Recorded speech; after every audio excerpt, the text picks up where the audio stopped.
नमस्कार मित्रांनो, स्वागत आहे तुमचं आपल्या मराठी नेट कॅपी या चॅनलमध्ये। तर मित्रांनो, आज आपण पाहणार आहे टेटचा जो फॉर्म निघालेला आहे त्या टेटचा फॉर्म भरताना याच्यामध्ये आपल्याला फोटो, सिग्नेचर, प्रतिज्ञापत्र, त्याच्यानंतर थंब इम्प्रेशन हे जे डॉक्युमेंट्स हे जे अपलोड करायचे आहेत ते कसे अपलोड करायचे आहेत याची स्पष्ट माहिती दिली आहे। संपूर्ण माहिती मराठीमध्ये आहे, व्यवस्थित माहिती दिलेली आहे। व्हिडिओ संपूर्ण पहा। व्हिडिओ आवडला तर व्हिडिओ लाईक करा। जर व्हिडिओ नाही जर आवडला तर तुम्हाला हा व्हिडिओ वगैरे शेअर वगैरे सबस्क्राईब वगैरे आपल्या चॅनलला करू नका, कारण हा असा व्हिडिओ बनवला आहे की तुम्हाला समजल्याशिवाय राहणार नाही। चला तर आता फोटो वगैरे कसा अपलोड करायचा याची तुम्हाला स्पष्ट माहिती सांगतो। तर या ठिकाणी आपण आल्यानंतर रजिस्ट्रेशन झाल्यानंतर या ठिकाणी असा इंटरफेस येतो। याच्यामध्ये पहिल्यांदा या ठिकाणी फोटो अपलोड करायचे आहेत, त्याच्या खाली सिग्नेचर अपलोड करायचे आहेत। आता याची फोटो कसा अपलोड करायचा या ठिकाणी मी दाखवतो तुम्हाला। तर फोटोची साईज ही 50 KB आतमध्ये पाहिजे आणि सिग्नेचरची साईज ही 20 KB आतमध्ये पाहिजे।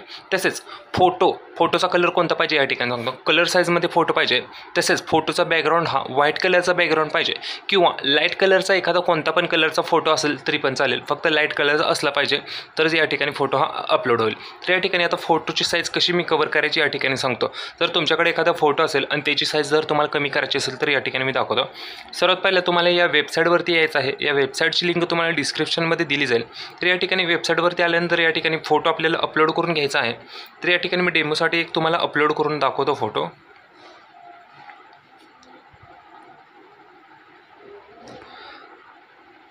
या ठिकाणी आपला फोटो अपलोड केलेला आहे आपण। तर आता या फोटोची साईज आपल्याला कव्हर करायची आहे। आता त्यांनी काय सांगितले, फोटोची साईज ही 50 KB आतमध्ये पाहिजे। तर या ठिकाणी खाली दिलेलं आहे बघा 50 KB वगैरे KB दिलेलं आहे। या ठिकाणी आपल्याला 50 KB सांगितले आहेत। तर या ठिकाणी आपण 50 पेक्षा कमी आपण साईज टाकू या ठिकाणी।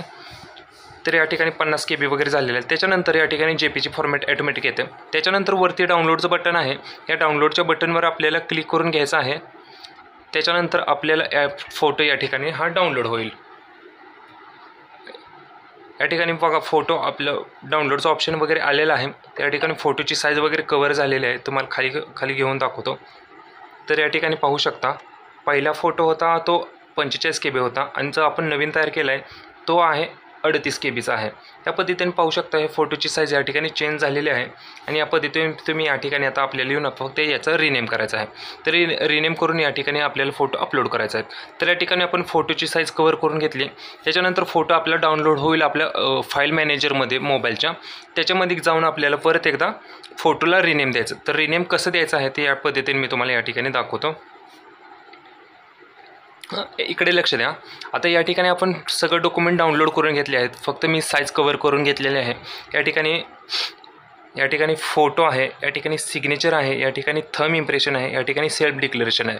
या ठिकाणी सेल्फ डिक्लेरेशन मी तुम्हाला सांगतो पुढे नक्की सेल्फ डिक्लेरेशनमध्ये काय लिहायचं आणि ते कुठे अपलोड करायचं या ठिकाणी पुढे सांगतो। या ठिकाणी आपल्याला फोटोची साईज आपण कव्हर करून घेतली आहे, 50 KBच्या आतमध्ये त्याची साईज आहे आणि त्याचं फोटोचं रिनेम बघा। या ठिकाणी मी काय रिनेम दिलं आहे, या ठिकाणी माझं नाव टाकलेलं आहे, त्याच्या पुढे फोटो लिहिलेला आहे। या पद्धतीने तुम्हाला पण तुमचं नाव लिहून त्याच्या पुढे फोटो असं या पद्धतीने करून घ्यायचं आहे। याच्यामध्ये कोणता सुद्धा स्पेस नाही, कोणता सिम्बॉल वापरला नाही, कोणता अक्षर वेगळं कोणतं वापरलं नाही। असं जर तुम्ही रिनेम टाकलं असेल तर त्या ठिकाणी तुमचा फोटो अपलोड होणार आहे आणि साईज या पद्धतीने असेल तरच या ठिकाणी तुमची फाईल अपलोड होणार आहे। त्याच पद्धतीने सिग्नेचर पण याच पद्धतीने आहे। सिग्नेचरचं साईज पाहून घ्या, 20 KBच्या आतमध्ये आहे। तसंच त्याचं रिनेम पण पाहून घ्या, राहुल साईन वगैरे आपलं नाव टाका, पुढे साईन लिहा। त्याच पद्धतीने या ठिकाणी जर तुमचे फाईल्स वगैरे तुम्ही तयार केले असेल तर या ठिकाणी हे अपलोड होते। तर या ठिकाणी मी तुम्हाला अपलोड करून दाखवतो एकदा, म्हणजे तुम्हाला समजेल। तर या ठिकाणी आपण आपल्या स्टेटच्या फॉर्ममध्ये येऊ। या ठिकाणी वरती आपल्याला सिलेक्ट करू या ठिकाणी फोटो अपलोड करण्यासाठी। त्याच्यानंतर आपण मीडियामध्ये जाऊ, आपल्या फाईल मॅनेजर असेल, आपलं गॅलरी असेल, त्याच्यामध्ये जाऊन आपल्या या ठिकाणी सिलेक्ट करून घ्यायचे आहेत। तर या ठिकाणी पाहू शकता या ठिकाणी फोटो हा अपलोड झालेला आहे। त्याच पद्धतीने खाली पण येऊन आपल्याला सिग्नेचर करायचे आहे। सिग्नेचर अपलोड करण्यासाठी या बटनावर यायचं आहे आपल्याला, खाली त्याच्यावर क्लिक करून घ्यायचं। आपले सिग्नेचर आपण या ठिकाणी चॉईस करू। पाहू शकता या ठिकाणी सिग्नेचर वगैरे आपण चॉईस करत आहोत। पाहू शकता सिग्नेचर फोटो अपलोड झालेला आहे। त्याच पद्धतीने या ठिकाणी आता आपल्याला कॅप्चर फोटो करून घ्यायचा आहे। तर कॅप्चर फोटो कसा करायचा आहे या ठिकाणी मी तुम्हाला दाखवतो। सर्वात पहिला या ठिकाणी तुम्ही जर लॉग इन केलं असेल, तुम्हाला ID पासवर्डवरती आलेला असेल तर ID पासवर्ड घेऊन तुम्हाला परत एकदा मोबाईलमध्ये लॉग इन करून घ्यायचं आहे। मोबाईलमध्ये लॉग इन केल्यानंतर याच पेजवरती यायचं आहे। मोबाईलमध्ये आपल्याला सेल्फी कॅमेरा असतोच प्रत्येकाच्या, त्यामुळे येऊन या ठिकाणी डायरेक्ट कॅप्चर फोटोवर क्लिक करून या ठिकाणी सेल्फी घ्यायची आहे. कॅप्चर फोटो करणं एकदम खूप सोपं आहे. त्या ठिकाणी तुम्ही मोबाईल ह्यामध्ये कॅमेरा ओपन करा, त्या ठिकाणी सेल्फी घ्या. सेल्फी घेताना फक्त लक्षात ठेवा आपला चेहरा एका उजेडामध्ये पाहिजे, आपल्या चेहऱ्यावर उजेड पाहिजे, तसंच प्रकाश पाहिजे. त्याच पद्धतीने आपला बॅकग्राऊंड हा प्लेन पाहिजे, म्हणजे एकच कलरचा बॅकग्राऊंड असा पाहिजे. एक तर व्हाईट बॅकग्राऊंड घ्या, नाहीतर कोणता तर एखादा लाईट कलरचा बॅकग्राऊंड असेल तर त्या पद्धतीने तुम्ही त्या ठिकाणी जाऊन फोटो कॅप्चर करून घेऊ शकता.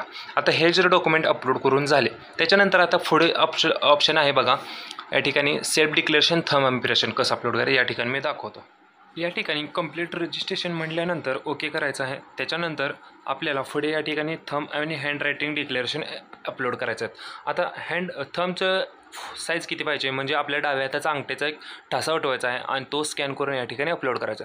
तरी त्याची साईज किती असली पाहिजे, तर त्याची थंबची साईज असली पाहिजे बघा 50 KB आतमध्ये. तर ते कसं कवर करायचं मी तुम्हाला मागेशी सांगितलं आहे. तर या ठिकाणी मी डायरेक्ट तुम्हाला अपलोड करून दाखवतो थंब कसा अपलोड करायचा. चूज फाईल बटनावर क्लिक करायचं, गॅलरी चॉईस करायची, त्यामध्ये आपण गॅलरीमध्ये येऊ. तर या ठिकाणी आपल्याला थंब जो आहे आपण या गॅलरीमध्ये शोधायचा आणि त्या ठिकाणी अपलोड करायचा. तर पाहू शकता या ठिकाणी अपलोड झालेलं आहे आणि त्याच्यानंतर ओके खाली बटन आहे, ते ओके बटनावर क्लिक करायचं. त्याच पद्धतीने हँड रायटिंग डिक्लेरेशन पण करायचं आहे अपलोड. चूज फाईल करायची, गॅलरीमध्ये जायचं आपण किंवा फाईल मॅनेजरमध्ये जायचं. त्याच्यानंतर या ठिकाणी आपलं डिक्लेरेशन आहे ते ओपन करून घ्यायचं आहे. डिक्लेरेशनची साईज ही 50 KB ते 100 KB मध्ये असली पाहिजे. तसेच या पद्धतीने हे डिक्लेरेशन आहे. याच्यामध्ये फक्त तुम्हाला वाचून दाखवतो. या ठिकाणी विकास सदाशिव कारंडे ह्या नावाच्या जागी फक्त तुमचं नाव टाकून हे डिक्लेरेशन आहे तसं लिहायचं आहे आणि ते स्कॅन करून या ठिकाणी अपलोड करून घ्यायचं आहे. त्याच्यानंतर ओके बटनावर क्लिक करून घ्यायचं आहे. त्याच्यानंतर कॅप्चर टाकून सेव्ह नेक्स्ट बटनावर क्लिक करा. त्याच्यानंतर पेमेंट करायचं आहे. तर याचा आपला टेटचा फॉर्म कसा भरावा याचा संपूर्ण व्हिडिओ आपल्या चॅनलवरती अपलोड केलेला आहे. तो व्हिडिओ जाऊन पहा. तुम्ही पूर्ण व्हिडिओ टाकलेला आहे, मराठीत आहे, तुम्हाला समजेल असा व्हिडिओ आहे. जसा हा व्हिडिओ समजेल तसे तो पण व्हिडिओ समजेल तुम्हाला. पूर्ण माहिती बघा आणि जर व्हिडिओ आवडला असेल तर व्हिडिओ आपल्याला लाईक करा, तुमच्या मित्रमैत्रिणींसोबत हा व्हिडिओ शेअर करा आणि आपल्या जास्त माहितीसाठी आणि टेट संबंधित जास्त माहिती त्यासाठी टेटचे क्वेश्चन पेपर्स वगैरे जे जर पुस्तक वगैरे इम्पॉर्टंट नोट्स पाहिजे असेल तर त्यासाठी आत्ताच आपल्या चॅनलला सबस्क्राईब करून आपला व्हॉट्सअप चॅनल ग्रुप जॉईन करा. तसेच त्या संबंधित पुढची माहिती जर जाणून घ्यायची असेल, टेटचं ॲडमिट कार्ड कधी येणार, ते कसं डाउनलोड करायचं, परीक्षा कधी असणार आहे, ते कशी परीक्षा वगैरे द्यायची, त्या संदर्भात जर माहिती हवी असेल तर त्यासाठी आत्ताच्याच आपल्या चॅनलला सबस्क्राईब करून ठेवा. वेळोवेळी तेव्हा माहिती आपल्या चॅनलवर येत असते. जर हा व्हिडिओ आवडला असेल तर व्हिडिओ लाईक करा, चॅनल सबस्क्राईब करा. जय हिंद, जय महाराष्ट्र.